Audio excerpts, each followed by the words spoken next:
Good evening, everyone. My name is Bill Heikkila, and as chair of the South Bruce Grey Health Center's Board of Directors, I'd like to extend a warm welcome to our Zoom participants and Facebook Live viewers as we begin this evening's virtual community information session.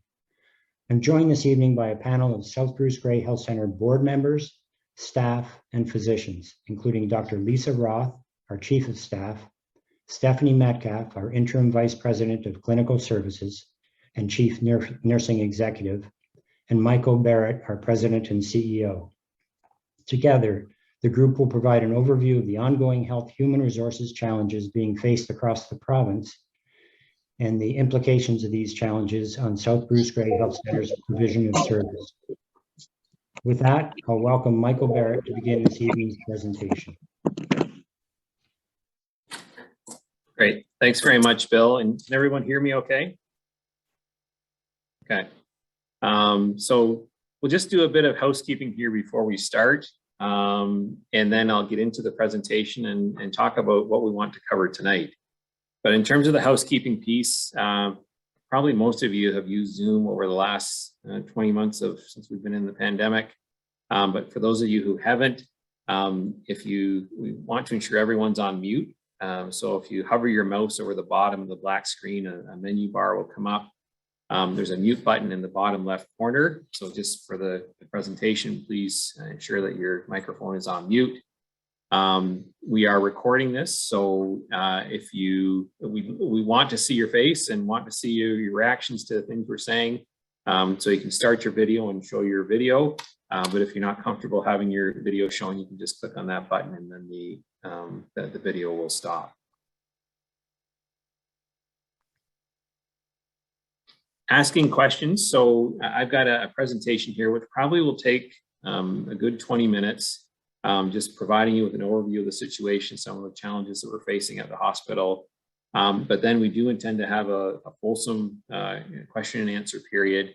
To do that, when the presentation is over, we're going to open up the chat box, and at the bottom, again on that menu, the menu bar at the bottom, you hit that chat box, and then you can type in your question to the group. And you have the option, I think, Madison, the option is to send it to everyone, so everyone will be able to see your question or your comment.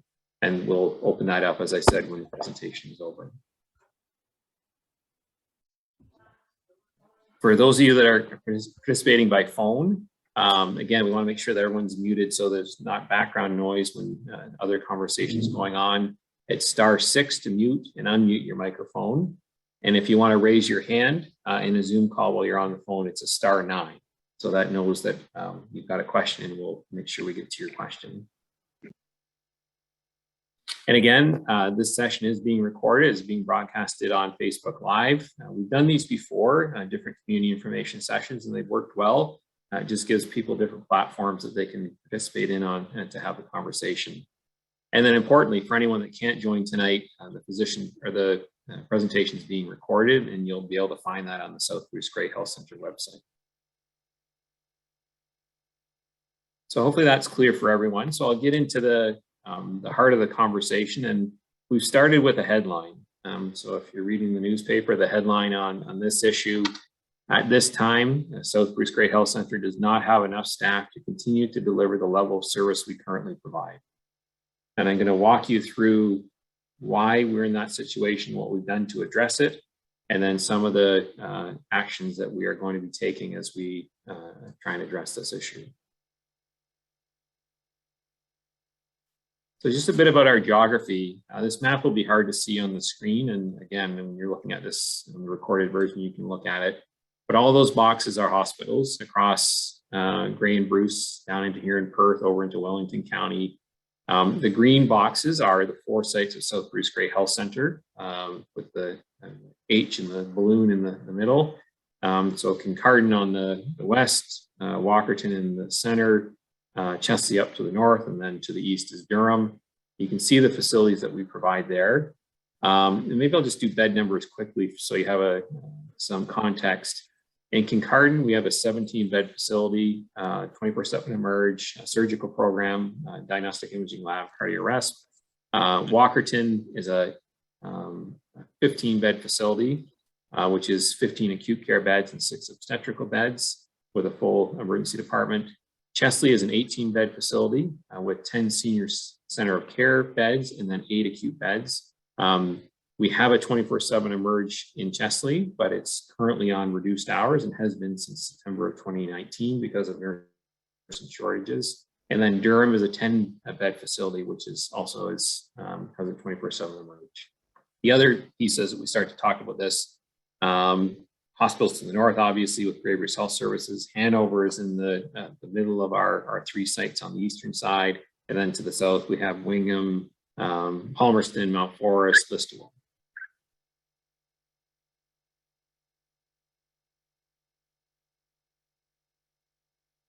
So some background.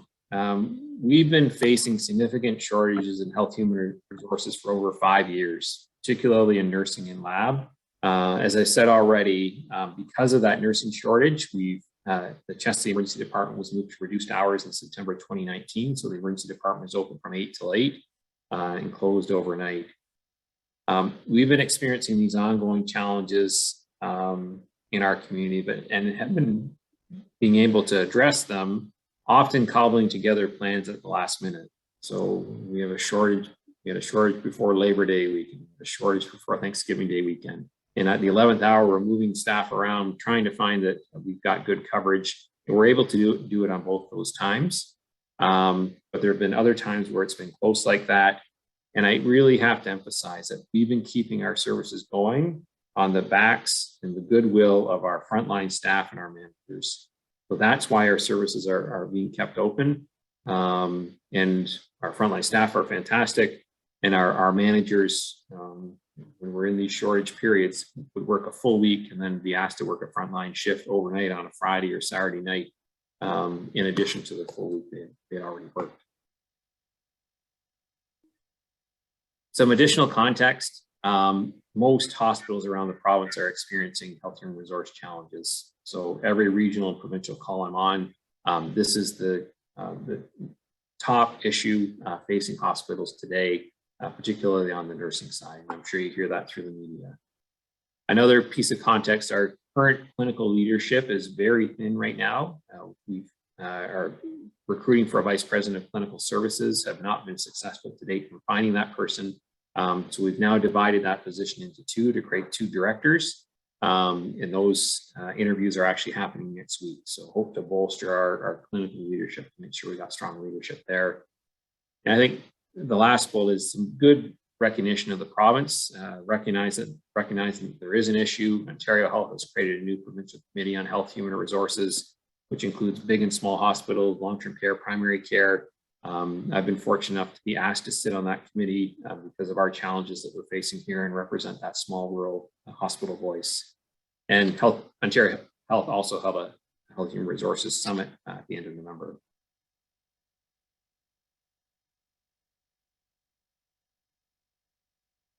So what's the cause? In the green box there, I took an excerpt from a letter that the Registered Nurses Association sent to the Premier at the end of November. And they state in that letter, the shortage of registered nurses, RNs, in our province has reached a crisis and it's spiraling out of control. So this is the provincial group representing the nursing voice. But there's a number of reasons. We have a provincial shortage.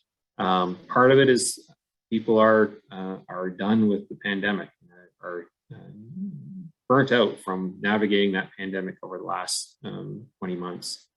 And even though we didn't have a high number of COVID positive patients in our hospital sites, all the precautions that you take now in terms of screening and personal protective equipment that weren't in place before, just it makes it very draining for our nursing and other staff, our housekeeping staff as well, to navigate. There's a unique nature to rural nursing as well, which I'll speak to. There's also more opportunities for nursing across the province, and especially in COVID. Nurses now have more opportunities on the public health side where they don't have to work weekends or shifts as much as they would in a hospital setting. And then a younger workforce, which I'll talk about in just a sec. So as I said earlier, provincially, these challenges are not unique to South Bruce Grey, and the nurses do have opportunities in other sectors that don't require that shift work or work on weekends. So very attractive from a lifestyle perspective for a nurse to look at other opportunities like that.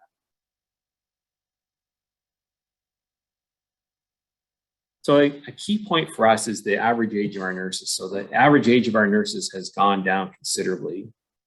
So this graph shows you the percentage of nurses by age group, going from 2009 on the left over to 2021 on the right.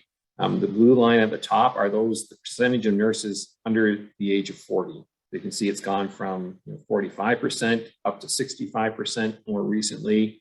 Whereas in the other age groups, the green, red, and purple lines, green is 50 to 59, red is 40 to 49, and purple is over 60, are all trending down. So that the nursing age is certainly getting younger.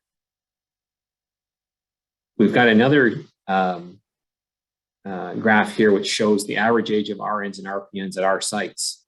So the blue line is the average age of our RNs. So from 2015, it was 40. It's now down to 37. And our RPN average age in 2015 was 43, and it's now down to 35. So you can see that dramatic drop, not dramatic, but significant drop in ages of our nursing staff. This is great. So it's good for us. It shows that we've got a strong future ahead of us with young staff, energetic, new employees. So it bodes well from that perspective. The challenge is younger staff obviously have more maternity leaves. So you can see on the graph on the left is the number of RNs we have in total, the 93. And over the last year, the blue is currently on maternity leave or returned from maternity leave this year. We have 26. So 28% of our RNs have had a maternity leave this year, and 24% of our RPNs have been on maternity leave in 2021. So that's a significant impact for us as an employer. It's fantastic for our staff to be able to spend time with their new baby and family, but does create challenges for us as we try and backfill those the 18-month maternity leaves. So what's different about nursing in rural communities? And I often hear, many of our nurses have worked in urban settings and now come and work in our rural settings. In Chesley, we've talked about this a lot as we went through the reduction in hours in the emergency department. You cannot, in a rural emergency department, nurses have to have the skills and experience to have the confidence to be able to work in a rural emergency department. Even though the volumes are very small in any of our sites, that same trauma that comes through the front door of hospital in Kitchener or in Toronto is the same trauma that could come through the front door of Chesley or Durham or Walkerton or Kincardine. So we need to ensure, and with only 2 RNs in the building or in the emergency department, we need to make sure that they're trained and ready to go. Some other challenges with rural nursing. In an urban setting, a nurse may need respiratory therapist report or support or cardiac consult or a clerk or lab support. For a rural nurse, they do it all. Whereas in an urban center, they have other resources that they can access throughout the organization. Even a clerk, so a ward clerk. Often in a rural hospital, you're doing that ward clerk work in addition to lab and doing point of care testing on lab work, which you wouldn't typically see in an urban setting. So it is different for rural nurses, and certainly many nurses thrive on this. So they like the fact that they have a broad breadth of responsibility and have not just doing one particular component of healthcare. But it does take time to build that expertise, and that's the challenge with a young workforce to make sure we've got experienced nurses in those places. And maybe I'll tell one story. One of our young nurses, great young lady, just starting enjoying her job on one of our sites, and she says, well, I was using a pipette for lab work that she had to do, and she says, I haven't used a pipette since grade 12 chemistry. So it shows you that what we're doing is, we expect a lot of our staff, and as I said, many of them like that broad breadth of experience or broad breadth of responsibility, but it is a different approach for sure. So the current situation, we've had 3 recent departures of RNs from our organization, 2 resignations, 1 early departure for maternity leave effective December the 20th, leaving some gaps over the Christmas holiday period. The newest nursing schedule that we released on November the 26th. So we released our nursing schedule in 6-week blocks. This one starting on January the 2nd till mid-February. There were many holes in it. So what that means is we released a schedule where we didn't have people to fill the shifts. And that's the first time we've done that first time we've done that where we've released the shift or released the schedule with holes in it. And at this stage, we do not have part-time staff being able to come up and fill those shifts or any other shifts being able to be filled. And this is what's created the challenge and brought this to a real head over these last couple of weeks, is that we have significant challenges over the Christmas holidays and then into the new year. And it'll extend further into the new year as well. We also have gaps in our RN coverage, our nursing coverage in the Family Birthing Center, with a number of shifts where we only have 1 RN. In our staffing complement in the birthing center is always to have 2 RNs on site day and night, because that ensures that you can have 2 laboring moms at one time. If we only have 1 RN working, it means you can only have 1 laboring mom in place or being cared for. And if a second laboring mom comes in, that mother would have to be deferred. The challenge is that we have a birthing center is a very specialized service. They're not in every hospital site. In this part of the country, part of the province, we do about 450 births. Hanover does about 125. Then to the north is Owen Sound and south is Calistable. So this requires planning across partners if there's going to be changes there. The last thing I'll say about the current situation is the most significant shortages we're facing are in Walkerton and Chesley right now.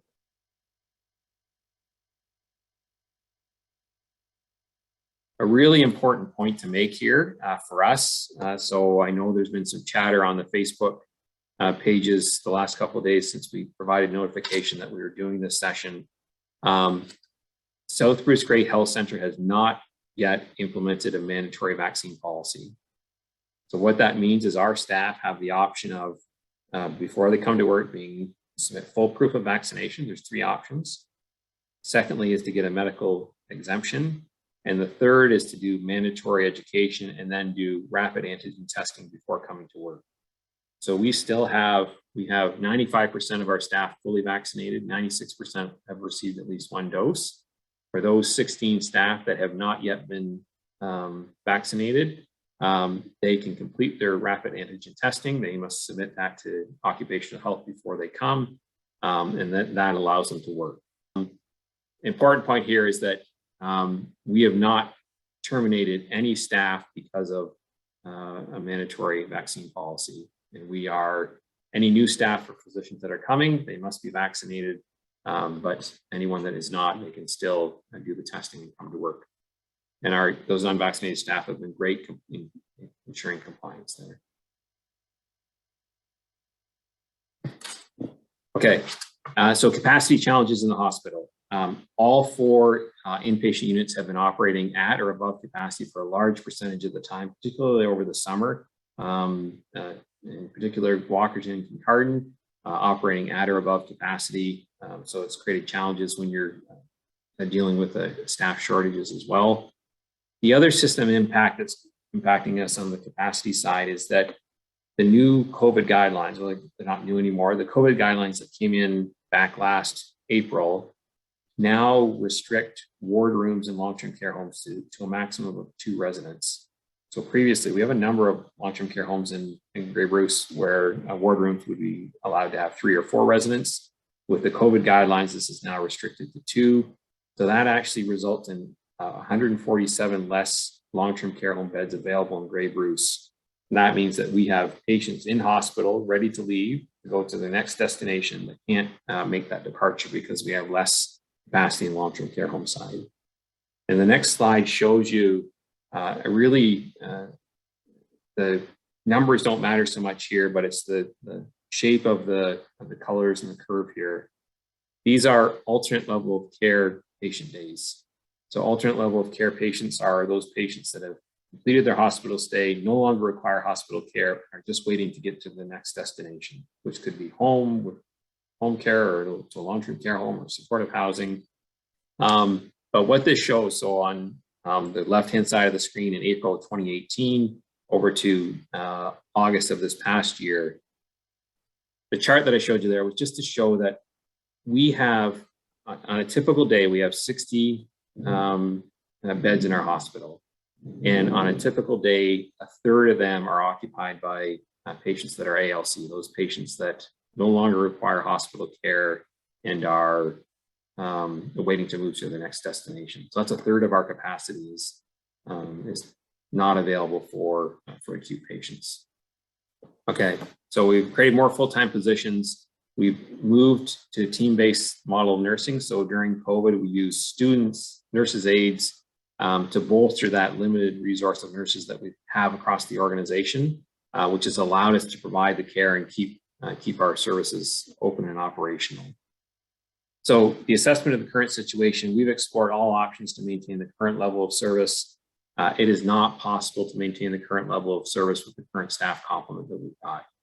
And if we do not have enough staff, it creates considerable risk for the patients we care for us as an organization, for our staff, for our physicians, and it's not a position that we want to be in. So the summary of all this is to ensure the safety of our patients and staff and to ensure we continue to provide high quality care. We are planning for service reductions at South Bruce Gray. Okay. I'll get through the presentation here. We'll open up the chat and get some conversation going, which is what we want to hear.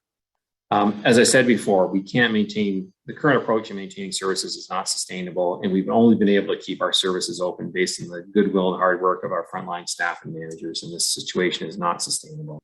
So again, maintaining our existing service level is not sustainable, and we can't. And I often say, you know, people don't bat an eye if services stay open. But often it's not recognized that this is being done because of the goodwill and the hard work of our frontline staff and managers.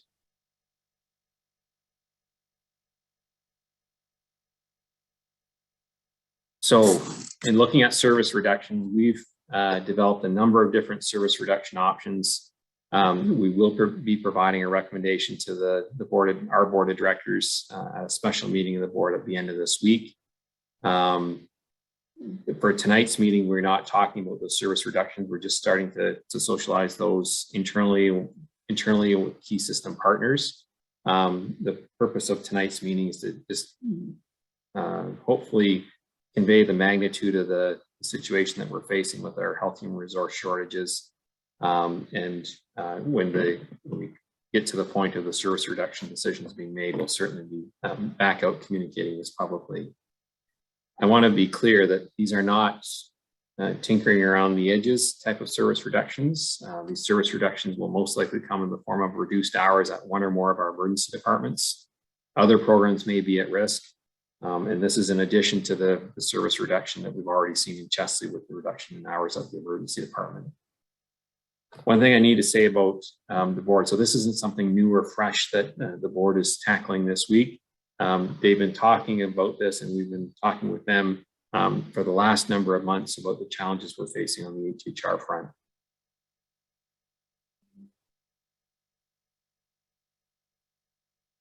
Some non-negotiables for us in service reductions.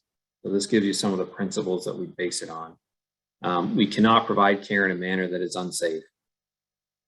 Secondly, we cannot provide care that further deteriorates our staff. And it's clear that choices are required, and those choices must be made so that they have the least harm, or put another way, provide the greatest benefit to the community within the resources we have available. And we need to ensure equity and fairness. We want to have 4 strong, viable sites. I recognize fully that as we start to reduce services, it does erode those, each of those sites, whatever ones are going to be impacted. But our goal is to continue to provide as much as possible for strong, viable sites across the corporation.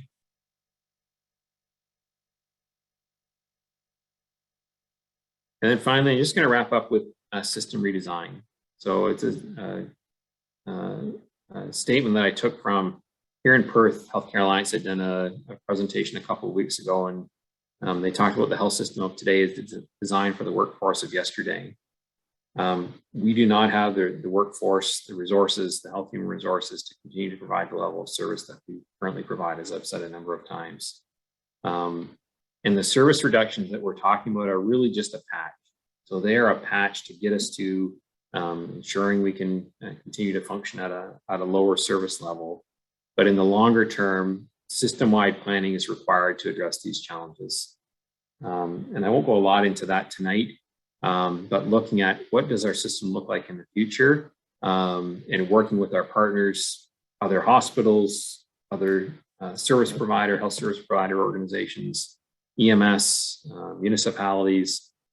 We all need to be planning this together in terms of what the future health system looks like. So there's lots more work to do.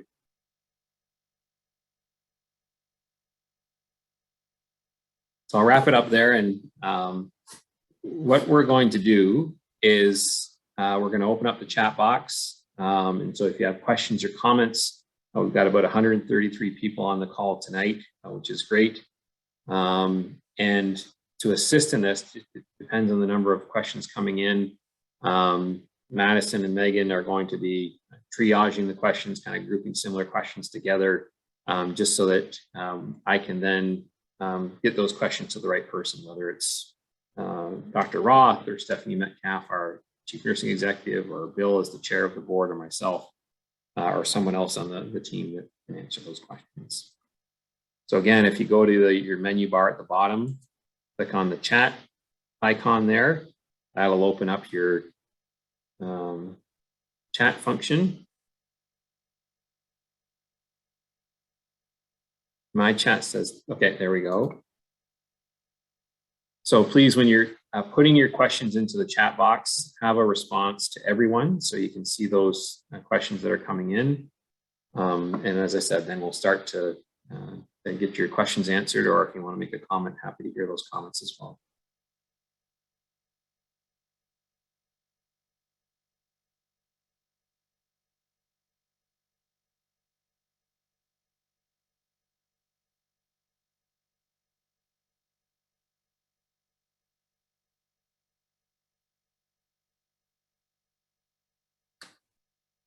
Anne Marie's typing a question here. I think she's. So Ben Rear from Chesley. So thanks, Ben, for the question. How are we holding up in terms of doctor coverage? Maybe Dr. Roth, are you there as opposed to me answering that question?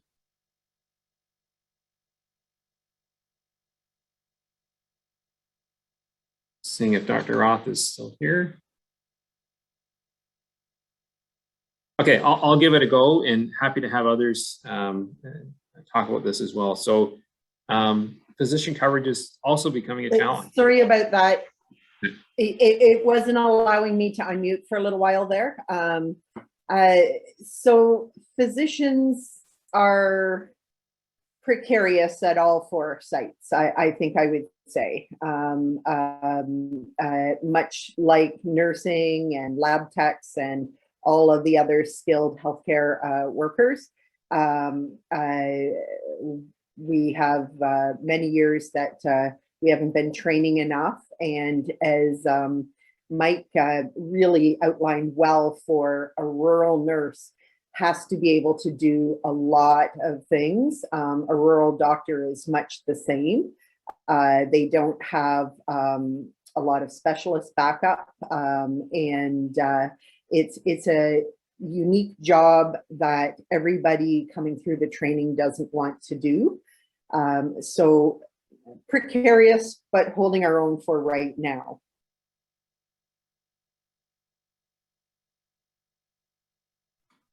Thanks, Lisa. Anne Marie Watson from Durham has asked how programs be selected, volume, need, or. So what we've done, we've identified 12 options right now from very significant and severe to something that's less. With all of these discussions around service reductions, we needed to identify how much resource do we need, and the resource that's needed now are RNs, registered nurses. So our assessment is, as we make a look at those options, how much resource would we actually, if you want to call it, harvest from that reduction to ensure we can shore up the gaps that we have in our schedule. So they take into account, we want to continue to look for 4 strong, viable sites. I just had a conversation with the Walkerton physicians before this, and we talked about, is that possible when you're reducing services? That's a key criteria. The 2 criteria that were the non-negotiables that I identified in the presentation is, safety and not further deteriorating our staff are really key points. So when our board gets to to Friday, when they're making their decision, they'll have these options in front of them that'll allow them to evaluate the pros and cons of each and some of the principles upon which they're based. Karen Creighton, who I saw today in Walkerton, will we survive for ER staff in Walkerton, both nursing and MDs? So certainly short on both sides. As Dr. Roth said, the physician side is, we've got challenges in terms of having enough physicians. The nursing side, I've talked a lot about that already. We'll get through this. I think a big impact for us now is the large number of leaves that we have. But Bill Heikkila, our board chair, reminded me yesterday, like, that's a good thing, that a young workforce means that the future is bright when we've got a young workforce ready to go. So we will get through it, but there is some pain now that we're gonna feel for sure. Question from iPhone: if we ever get past this pandemic, do you believe nurses may return to the acute care sector from this temporary support to COVID vaccine clinics? Yeah, because those COVID jobs will stop. So vaccination clinics, assessment clinics, other public health measures. So they won't be to the same magnitude, nearly the same magnitude in the future. So that means there'll be more coming back in available to work in the hospitals. And I think, a message I always say, hospitals are often the place of last resort. So when other services and programs are closing, our services are here and continue to function for the patients that we serve. So we need those nurses from all parts of the system to make sure we can continue to operate in the hospital. Pauline is asking, how will the community be notified of any closures? So we have a process that we followed with Chesley. First of all, we've already been prepping our staff and physicians for where this conversation is going. Then we'll notify key stakeholders. So key stakeholders include all of our municipal partners, foundation partners, folks that need to know before general public. And this is all timed, so we've got a project plan in place to then the public would be notified. It'll all happen fairly quickly, but we'll make sure that the public is notified about the changes that are coming. Question here: any stats on how many nurses have left nursing altogether already? I just saw today that RNAO announced that normally the attrition rate annually for nurses is 5 to 6%, and this year it's 15%. So it is significant and definitely different from previous years.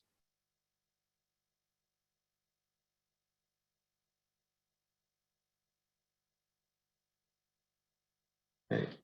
And Madison, Megan, if I start to get behind here, just help me out, but I'll keep going through the chat box.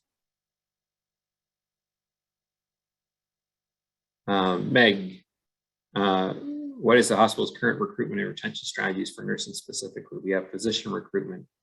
So maybe, Steph, do you want to speak to that one as the nursing executive? Yeah. Currently for recruitment, we post on Indeed, other sites like that. We've been working on developing a better recruitment process in the way we engage our applicants, providing them with pamphlets, adding, why do staff work here? Why come here? Letting them know about some things that are available to them, such as tuition reimbursement. If they come to an underserviced area to work, that's available to nursing staff. We've hired and filled a position for a professional practice and clinical education coordinator. I think it was a little over a year ago, to work on our professional development with our nurses to help build their skills, gain their confidence, put training into place, worked on our education policy to ensure that we have the courses that nurses need, start to provide some of those courses in-house, so they don't have to travel outside of the community to get those courses, and some of them are challenging to find in the first place. So trying to put in a lot of different things from a clinical and practice perspective to support the nurses to stay in the community and work at our hospital.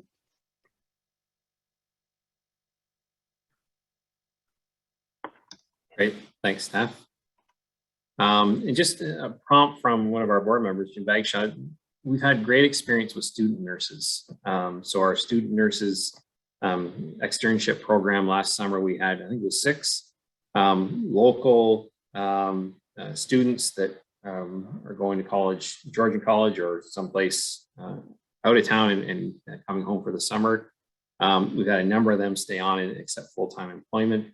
We actually have 4 of them coming back over the Christmas period to ensure it gives us an extra pair of hands and support over that Christmas period, gives them a flavor of the organization, and hopefully keep them here for when it comes time for them to graduate and write their exams. So we've had great success there because when we do our recruitment, when we do our orientation for new staff, I often ask, like, why did you come to work for South Bruce Gray? And so many times the answer is I wanted to come home. So they graduated, may have worked in the GTA or elsewhere, and they want to come home to where they were born and raised. We've had great opportunities there. And sorry, Heikkila, is that your first name? My name is Heikkila. I'm one of the midwives. I'm with Midwives Grey Bruce, and there's 12 midwives in our practice. And I think Huron Midwives is on this call as well. And I guess one of the questions that's been brought up in the midwifery circle, and it happens at some of the other sites, is to hire midwives into the birthing units, so rather than nurses and physicians, or just sort of to complement the team, in the context of hospitalist midwives. I know we work currently, when we're working in the community, we work under a very different funding model, but certainly that would be, especially if you're, desperate for staff, obviously it's within the scope of midwifery to provide care in the birthing unit. So we currently don't have the resources to take on shifts, but I imagine there are folks around the province. There's a whole locum pool of midwives and what have you. So I'm not sure if that's something that's been considered, but certainly might help out in a pinch, especially if this is ongoing.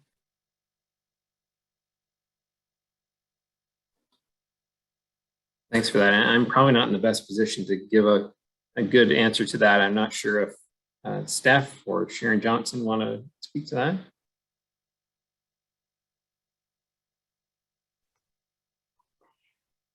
We hadn't given it thought yet. We had talked about midwives and didn't know, we figured in Grey Bruce there probably wasn't capacity. So it's still something for us to explore that we've just actually thought about yesterday. So it is one of our options to review. And Steph, certainly feel free to reach out to me, I think Shannon Jones is on this call too, with somebody else, and she's the head midwife for Walkerton. But obviously we also work at Hanover and at Owen Sound, so well aware of sort of the situation in Grey and Bruce. Hi there, it's Mandy Levencrown. I'm one of the midwives as well from Huron. Just to echo Heikkela's offer and discussion, we're available anytime to chat about this. I did bring it up at the HPHA Planning and Priorities Committee as well. And we do have precedent in other communities that midwives have been helping out with nursing shortages on the obstetrics floor. In terms of skills and experience, we do have that. Like we said, in terms of workforce, we're small in our region here, but there are a large pool of midwives and locums, and we really would like to help and use our skills to our best ability if we can. Great, thanks, Amanda and Heikki, for the input there. And this is really part of the reason we have this community information session tonight, is to hear feedback and input from the community. So that's great. Karen Creighton, again, I feel that closures have already been established. I can say no. So no decision's been made. As I've said a couple of times, our board is making that decision on Friday. And we could have waited to have this session until after it's all said and done. We didn't think that was the right approach. We wanted to hear, so we just heard some good advice from the midwives. There's other options that we may have heard tonight that will help us, broaden our review of options that we could be looking at. So they have not been made, and I've been emphasizing that to everyone. Question from Facebook Live: has there been any consideration on a temporary change in the hiring policy regarding vaccination status to try and get qualified people? So we are not intending to modify our vaccination policy. We are one of the few hospitals in Ontario that have not moved to a mandatory policy. So we have great flexibility for our staff now, for those unvaccinated staff to continue to work. And at this stage, we do not have any intention of modifying to go back the other way. The board continues to monitor this and talk about it every single meeting to ensure that we're making the right decision about that. And Sharon Muzel has been a great asset to us in Chesley, former employee as well. First, I want to commend the frontline staff that have worked through this pandemic. Agreed, they deserve our respect and thanks. Recruitment has not been as big a problem as retention. How are we making ourselves the place to stay? So the challenge in the nursing market now is that it's a very competitive market. So for those of you that are familiar, old enough as me, when I graduated, we have 3 friends that are now living in Florida and Texas because they couldn't get a nursing job in Canada. Now a new grad, and our daughter is in nursing school. She can get a job before she graduates and before she writes an exam, full-time job. So it's changed dramatically in terms of the system. So it's very competitive for sure. How we make ourselves the place to stay, it's giving our nursing staff and all of our staff what they want. So what shifts they want, how they want to, when they want to work, what department, what site they want to work at. Those are things that matter the most. I'll come back to the money piece. It's difficult for us to provide that because we are so short-staffed that we are constantly asking staff to work overtime, part-timers to work more hours than what they want. We're asking full-timers to work overtime beyond what their regular complement would be. That's not the culture that we want or I want in the organization, but it's the situation that we face ourselves in. So we do, your point is well taken, Sharon, we need to do that. The other piece around money, 6 months ago, I don't know if I would have said this, but certainly, is it Bill 129 or Bill 124? I always get them mixed up, but it's limiting the pay increases for public sector employees. Nurses are part of that, so they're limited to a 1% increase for 3 years. Fire departments are not, police departments are not. Healthcare system is in a crisis. Do we need to look at funding and compensation for nursing staff? And I'd say definitely yes, because they're feeling very undervalued right now in the system. Kim Hutchin, good question from Councillor from Brockton. Would an in-house daycare help? I don't know, Kim. I haven't heard that being an issue, but we'll put it on our list of things to explore. And it hasn't been something that people have been saying to us, but maybe I'm missing something. Lisa, you wanted to make a comment? Oh, I was just going to say, if we had 400 employees and a 60-bed hospital all under one roof, I'd probably be one of the ones advocating for daycare because I think it's a good thing. But the problem is we have 4 different roofs, and we couldn't do it at one site and not the others. So logistically, it's not so simple. But shift workers, daycare is a big thing for them, right? And most nursing is shift work. Well, all nursing is shift work in a hospital. So it's a great idea, but I don't know how we could do it.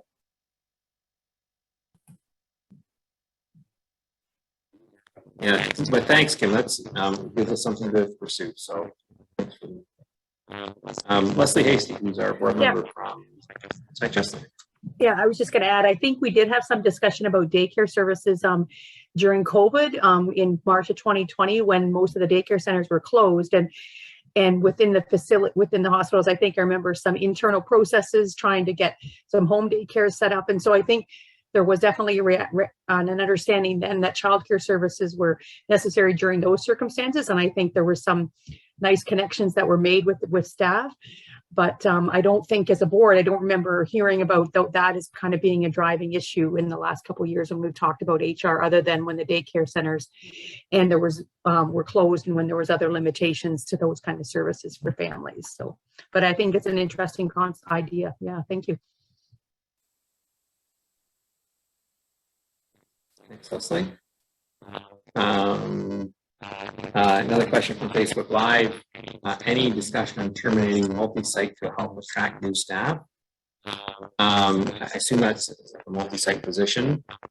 This is interesting as well because the full-time positions that we've created are multi-site positions, so they work in 2 sites typically. And I've heard people that don't like it, and I've heard people that do like it. So I don't think there's a consistent feel or consistent opinion about whether it's good or not. Certainly it's good to ensure you've got coverage across those those 2 sites. And for those of you that aren't, assuming everyone's with 4 sites, some of our positions are single site positions, so they're employed in one of the sites, whereas other folks may be employed in 2 or 3 sites. So there's not a clear opinion on whether multi-site positions are a good thing or a bad thing. Another question, when you say you have been using students, is that to backfill staff needs, or are they in addition to regular staff and perhaps to make it less stressful for your RNs? I'll give this a shot, Steph, and correct me if I'm wrong. Typically the students have been used to backfill, but there are cases where they are an extra pair of hands in addition to the staff complement. Is that fair? I'd say that's fair. Thanks, Steph. And Sharon Crane's just responding to my previous answer there. Sharon always keeps us on our toes and me on my toes, so it's a great asset to us and as I said with our trustee conversations. Have you filled the vacant nursing manager positions in hospitals to create support for the staff is a big piece? Totally agree. So we've had challenges in addition to recruiting nurses, in addition, great recruiting leadership is also challenging. And a 4-site organization across a large geography can be a very challenging spot to be as a leader. So we're recruiting for the 2 director positions, which I mentioned earlier. We just finished interviews for our patient care manager in Kincardine is retiring, Lynn Boss, great patient care manager, and we're recruiting for that position, so we should be notice on that shortly. And then once we have the 2 director positions in place, we'll have the manager positions finalized for Durham and Chesley. But our staff, our nurses need support from a leader to mentor them and coach them. Anne-Marie from Durham, with signing bonuses or incentives help with recruitment, perhaps local position recruitment committees and municipalities could help with funds. So we've agreed across the hospitals in the Southwest Lynn area that we would not be using incentives or signing bonuses. Once you do that, you're just putting each hospital against one another. And sure, we could, benefit South Bruce Gray, but in the end, you're going to be hurting your neighbors and ultimately hurting yourself. So we work within the directions of the collective agreement that we have with our nursing staff. Can people hear me okay, or am I breaking up? Breaking up? Yeah, you're breaking up, Mike. Okay, sorry, I'll put my headphones in. Hopefully I can deflect some of these questions to another person to sound how we can talk here. It says a little alarming to hear that students are working as RNs. They are not. So Steph, how about you just explain what our students Yeah, I can. They're not working as RNs, but say when we're full staff, they were shadowing, learning, an extension of their schooling that they're getting right now, especially with COVID times, and learning has changed for our nursing students. They're not getting the same exposure to hospitals and clinical placements that they used to get previously. And then on days when we were short staffed, they would function more like a PSW support, bathing, feeding, transferring patients, and assisting the nurse with those kind of tasks, so the nurse could focus on nursing specific tasks such as medications, assessments, etc.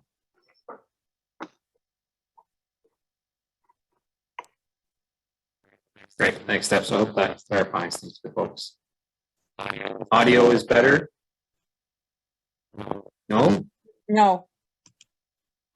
Okay, so it must be the internet connection. My apologies.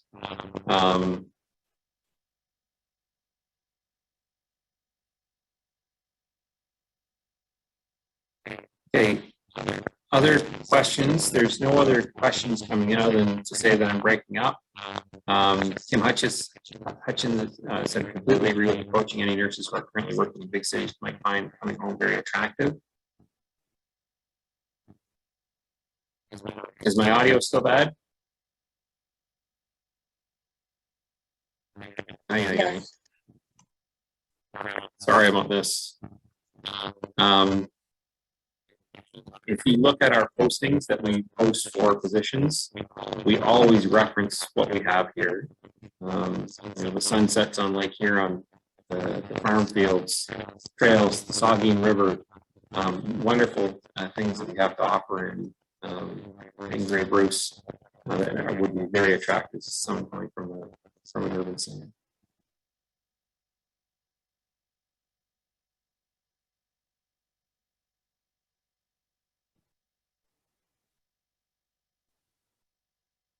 I'm just going to sign out and sign back in. Maybe Bill, could you just make a couple of comments about the board in terms of how you've considered this at the recent session on the generative conversation? Sure. Someone raised the question or made the point earlier that the decision's been made already. And I can assure you that that's clearly not the case. What Mike shared with me yesterday was that he has a list of 12 potential options to be looking at. And from a board perspective, I can assure you that when we make the difficult decision, we're going to use an ethical framework, which includes factors such as minimizing harm while maximizing benefit, equity, fairness, transparency.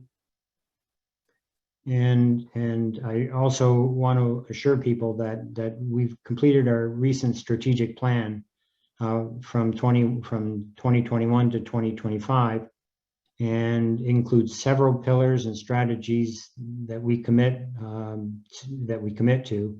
One is that we want to ensure four strong, viable sites now and in the future. And so we're going to be keeping this in mind when we meet on Friday, and we hear the recommendations from Mike and his team.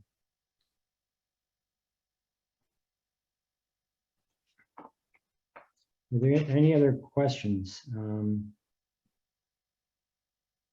Reading on the side here.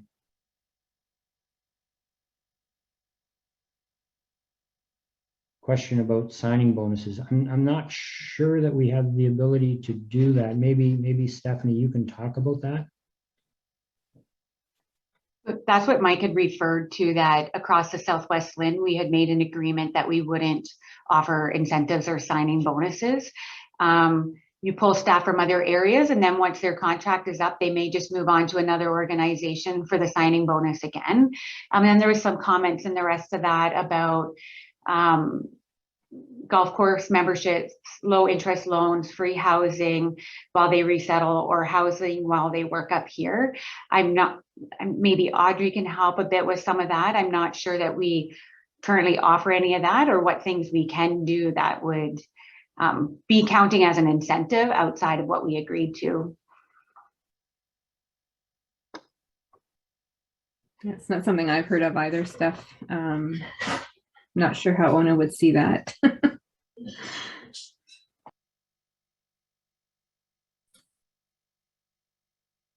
Okay, are there any other questions that people have? I don't see any more comments in the chat section.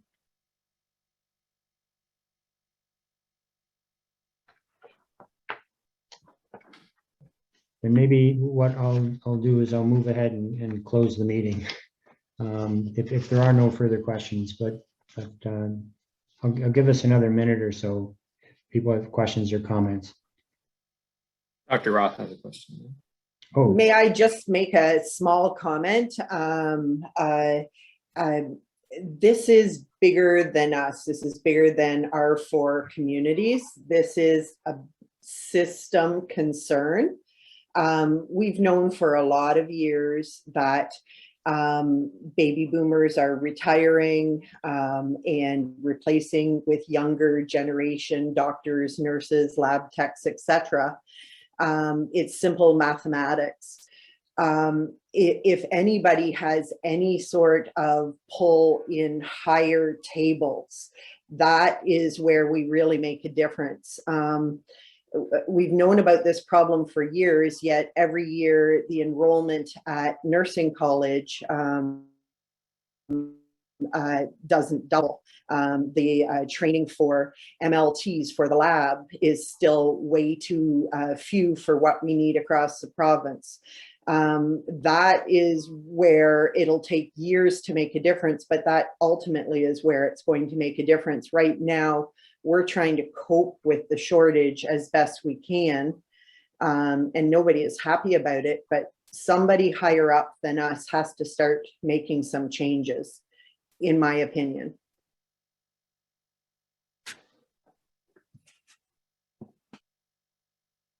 so Mike, I see you're back. You want to try your audio? Yeah, can you hear me better now? That's perfect. Yeah. Okay, my apologies about that. So I'll just go back to the chat box. Signing bonuses from Kim Hutchins. Signing bonuses are currently offered through recruitment committees for doctors. We have yet to consider nurses. This is done through municipalities. This is really interesting because for physician shortages, there's an organization in the provincial government called Health Force Ontario that can find physicians from other communities to come into a community, work that shift. They're paid handsomely to do that, but it ensures that the emergency department would not close because of a physician shortage.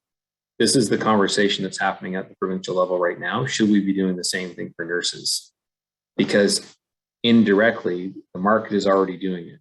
So we have nursing agencies that are hiring nurses that into their organization and then charging hospitals considerably more than what a nursing salary would be to bring that nurse into their organization to ensure that they've got coverage on the nursing perspective. Should this be done at the government? So you've got a pool of nurses provincially that can be parachuted into different communities to make sure that they've got the coverage they need on a nursing perspective. That's not in place now. It's in place for physicians, not in place for nurses. So it's something that's certainly being considered at the provincial level. Sharon Musell is asking, so it sounds like you're making a decision on Friday. How soon will communications to the community take place? So I've been talking about this all day long, so I can't remember if I said this earlier. We will engage key stakeholders first, and this will be late Friday when decisions made. We talked about doing communication on Saturdays. That's not the best thing to do. So our intent right now is to communicate Monday morning to key stakeholders, and then shortly thereafter communicate to the public. And if we believe that there's a need to have a session like this for the community to respond to the impact, we'll do it. But the intention is that it will be most likely Monday. It just depends on what the board's decision is, and I don't want to predispose or put the board into a corner in terms of timing of that. Another question from Facebook Live: is there more PSW jobs in the hospitals now with nursing be short? The only site where we have PSWs now is at our Chesley site because of the model of care that we provide there. But that's something, as I said before, and Steph has spoken to, the team-based nursing model, where it gives us an opportunity to shore up the nursing, where we have a shortage in nursing with additional hands with nurses aid or PSWs. So that's always been part of our considerations here. And Jennifer Cohen, I feel it's important to bring up Bill 124. There are long-standing issues with compensation. We have to start to have these conversations. Yeah, and Jennifer, that's what I mentioned earlier about the funding piece. I hear it again and again and again about the level of respect that nurses feel from the government when they're capped at that increase and others are not. So I know the nursing associations are certainly advocating on behalf of the nursing profession to do that. So we'll wait and see. Question, can the communities offer incentives then? If we just bring our hands and say, how do we make our place more attractive than others? And we don't even offer what others are offering. How do we get them to say yes to us? Again, I'll say we are not doing it. We have an agreement with our partners that they will not be doing it either. Because if one starts doing it, then you're just inflating it across the board. But as times get more challenging with staffing, I can see people wanting to move toward that as an option. So right now it's not in the cards, but certainly we continue to talk about it.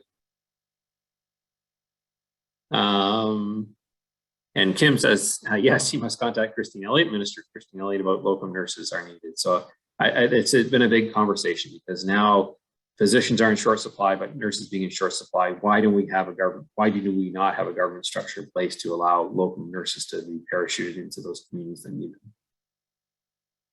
Angela Freeman, I appreciate the systems approach, and I'm reading these because in the recording of this, the chat box does not show up. So I'm reading it again.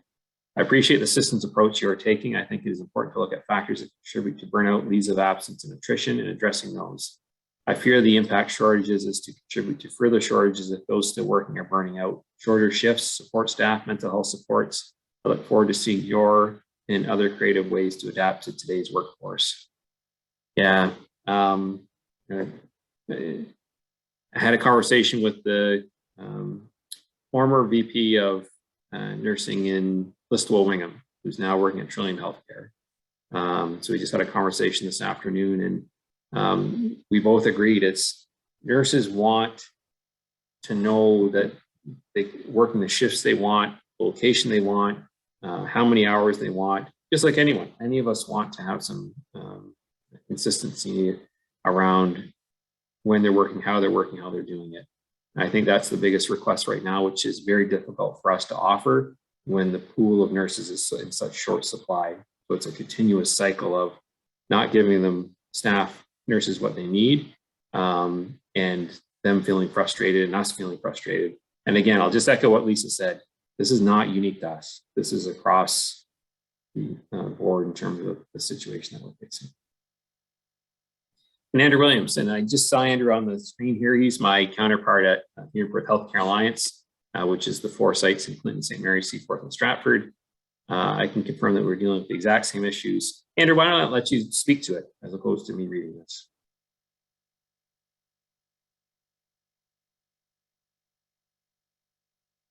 Sorry, I didn't mean to put you on the spot there. No, can you hear me okay? Yes. Yeah, I just put a comment in the sidebar there, and I mean, kudos to your team and the board and the community. I mean, these are really gut-wrenching conversations that we're having these days, and they're very challenging and frustrating. And we're all dealing with the exact same issues that you are. And you know, one of our EDs has been operating at reduced hours for over 2 years, and we've been hours away from having to reduce others due to staff availability. You know, the issues you're facing are exactly what we're facing here and in other parts of the province and across the country. And it's not going to get any easier. And I think we all recognize that we have wonderful organizations, we have incredible communities, but as long as we keep competing with each other, we're going to continue to face the same challenges. And you know, I think there's a huge opportunity for all of us to look at the system and come up with some creative ways to move forward. But you know, I would say to our group, the biggest threat to great healthcare in the future is the status quo. And you know, if we can get our head around different models of care, and I think we can do a lot of really good things. But it is hard and it's frustrating and it's challenging, and healthcare is very a passionate focus in all of our communities. And I've had the privilege of working in this area for over 30 years and very proud of what we do, but it is hard to ensure that you're supporting your team in the way that you need to and meet all the demands that are placed on us without changing. So I commend you for what you're doing and know how hard it is, because we're doing the same thing and other organizations are. And it's not just hospitals, right? I mean, you probably have long-term care homes in your region that can't get staff, and primary care and community care, home care, you just go down the list. And it all speaks to a more important need for us to work collaboratively together and make sure that we're investing our resources where they need to be. Now, the fact that you have 30% of your beds occupied by ALC patients means that there's not enough support in the home care sector or long-term care or other sectors, and it puts a huge barrier to you providing care. So a lot of issues, a lot of challenges, but I'm optimistic, and Mike's a great leader, and the opportunity coming out of this is going to be good, but it does require a lot of change, and that can be hard, really hard.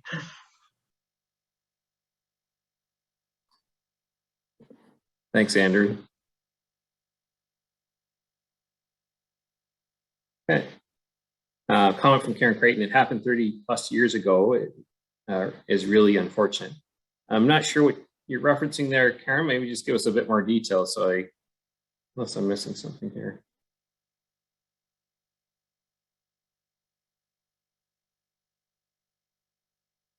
And maybe just following on Andrew's comments. So, Andrew and I interacted when I was in a different role with the Lynn many years ago, and with the Seaforth Hospital. So the Seaforth Hospital Emergency Department closed overnight. It was closed for 2 years, and has since reopened.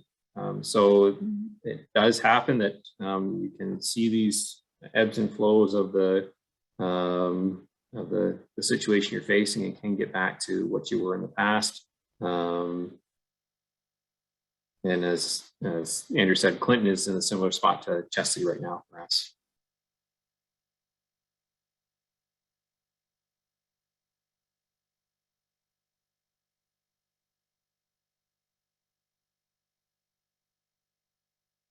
And Karen's just expanded, just the nursing charge. It still seems to move forward. We're happy to talk with you, Mike. Happy to talk, Karen, at any time. Any other advice or comments for us, for our board? These are not easy decisions. People are passionate about their communities, are passionate about their hospitals. Difficult decisions to make.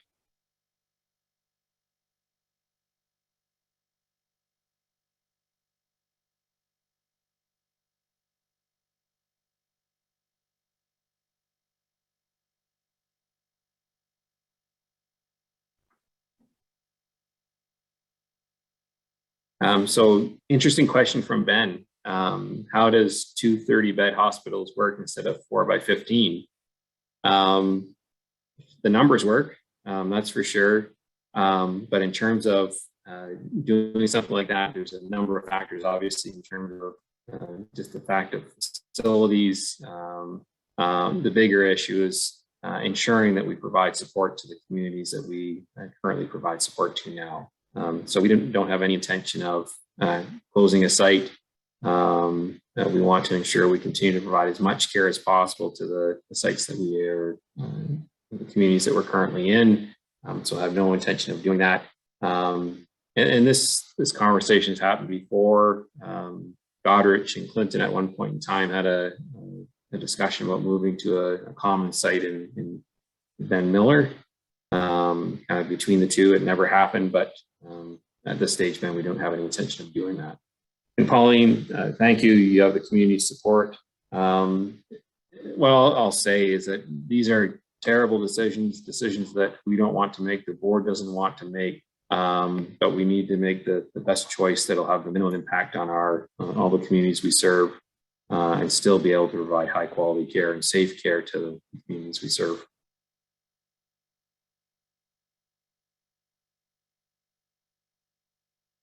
Other comments or questions? Items we haven't addressed?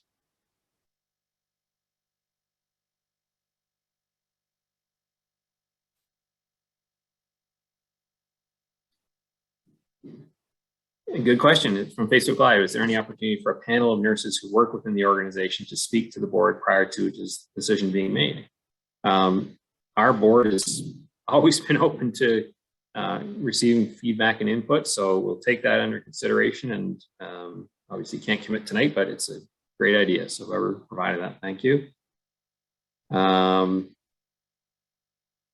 Facebook Live, maybe the long-term care homes in Chesley could co-work with the hospital in Chesley to stay going. This is Andrew Williams referenced it. The challenges we're facing on staffing are the same challenges that long-term care homes are facing right now. So many of them do not have the staffing to fill all their beds they have available to fill. Many of their directors of care and administrators are working frontline shifts just simply to keep the long-term care home operational. So these challenges are not unique to hospitals, not unique to South Bruce Gray, and not unique to this region. So the partnering PCS we need to do, but there's only a limited amount of resource to go between all the organizations.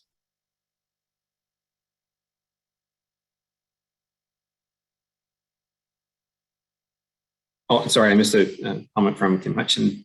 Birthing center in Walker is extremely important. I think the midwives offer should be considered. Yeah, and there's a good offer. There's a number of things that need to be considered there, obviously, which we will take into account. But the offers certainly, we've heard it tonight, and we'll take it into consideration for sure.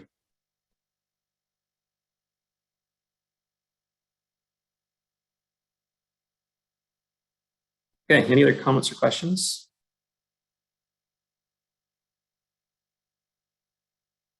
Maybe just before I pass it back to you, Bill, again, always open to questions or advice from community. So if you have those, please feel free to connect with us, me directly, or Megan or Madison or Steph Metcalfe, happy to answer them. We've got a fantastic team here. A big thank you to municipal reps. So we've heard from Kim tonight, but I see Mayor Robinson, Mayor Peabody on. I'm not sure if I'm missing anyone else. So I really appreciate the municipal support. Through COVID, we've had regular meetings with the municipalities, mayors and CAOs, together with the MPPs. They've been provided great support. We've kept them up to date on the challenges we're facing.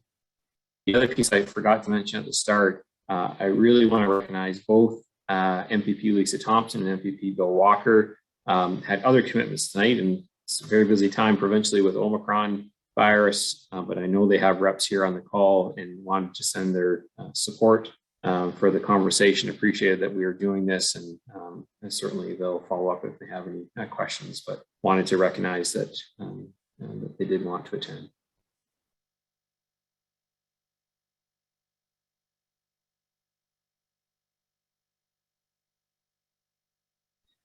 Question about timing. Sorry, I should have addressed this. If we were to make a decision, most likely, the board still needs to make this decision. It'll be for an indefinite period. We learned from the Chesley Emergency Department that when we first reduced the hours in Chesley, we did it in September, and we said we hope to be reopened by January. And then January came, and we said we hope to be reopened by June. And as you know, we're still not reopened in Chesley. So most likely the timing would be indefinite. And then just got a direct message here about the long-term care limit on ward rooms. And I thought I mentioned it in the presentation, but I'll say it again. With COVID, long-term care homes are restricted to, their ward rooms are restricted to 2 residents now, whereas in the past they could have 3 or 4. Which means that there's 147 less long-term care home beds available in Gray and Bruce alone that cannot be used to move patients from the hospital when their care is done, complete, into a long-term care home. So it's a big challenge. And across the region, it's about 540 beds that are out of the system now because of that restriction on boardroom limits.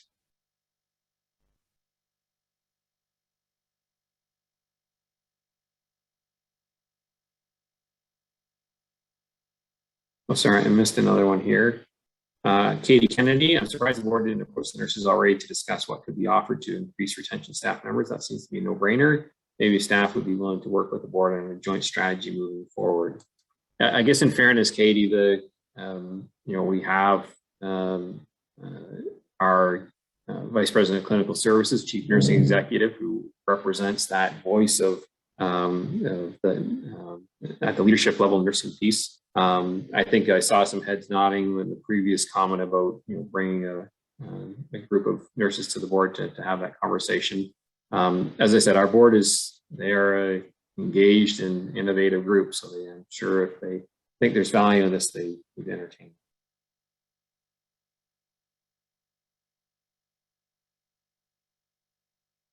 Another question from my phone is the lower number of long-term care home beds going to change since everyone is vaccinated in long-term care homes? Has there been any talk about that? That would help empty, elevate some capacity issues across our sites.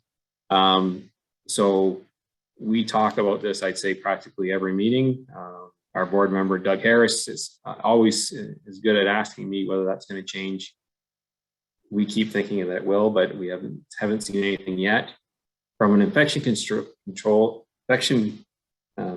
prevention and control standpoint, you can see why it's put into place. So you don't have 4 residents in a room. So it does make sense from that perspective. And now with Omicron, certainly raising in profile here, I don't see any change coming soon. And there's been no indication of when that would actually change. From Facebook Live, I know there's a shortage of RNs, but would self-scheduling help any of these issues? Great question. So we are exploring that. Some areas allow nurses to post the empty shifts, and then the nurses self-schedule to identify which shifts they want to work. I'm not the expert at that, but we don't do it now, but it is something that we look into. Has any consideration been made on the impact of CT or DI or lab service departments? For sure. Everything we do, every decision we're going to make around service reductions has an impact someplace else, whether it's on another organization, whether it's on physicians, another physician group, whether it's in our own departments of DI or lab. Yes. And this is what we're trying to ensure we address all those before any implementation would take place. And Kim said, I know some nurses are refusing to be vaccinated. I'm glad you're not closing the doors on them. Yeah, and I always say Dr. Roth and I said this 6 months ago. 6 months ago, we would have never believed that we would have said we don't want a mandatory vaccination policy in the hospital. It's not that we don't want one now, but we just question whether there's benefit to be gained by implementing one at this stage. We have high vaccination rate, low prevalence in the community. Our unvaccinated staff are testing before they come to work. Our board talks about this, as I said a couple of times, every single meeting, so they closely monitor it. So at this stage, we're just continuing to monitor whether we move the high vaccination rate.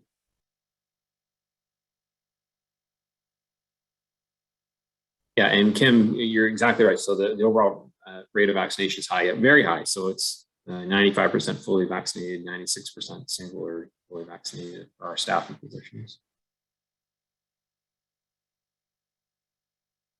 Okay, Bill, I keep trying to pass it off to you, but just one last call here. Any comments or questions before we wrap up?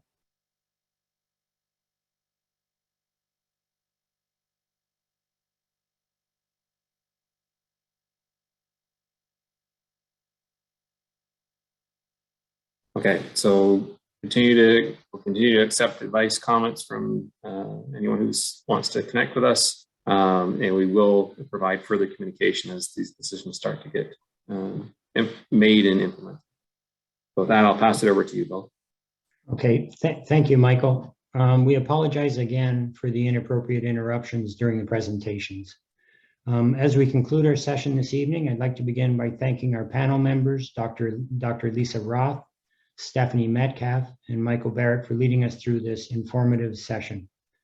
To our staff and physicians, thank you for your resilience over the last several months and for your commitment to enrich healthcare in our communities.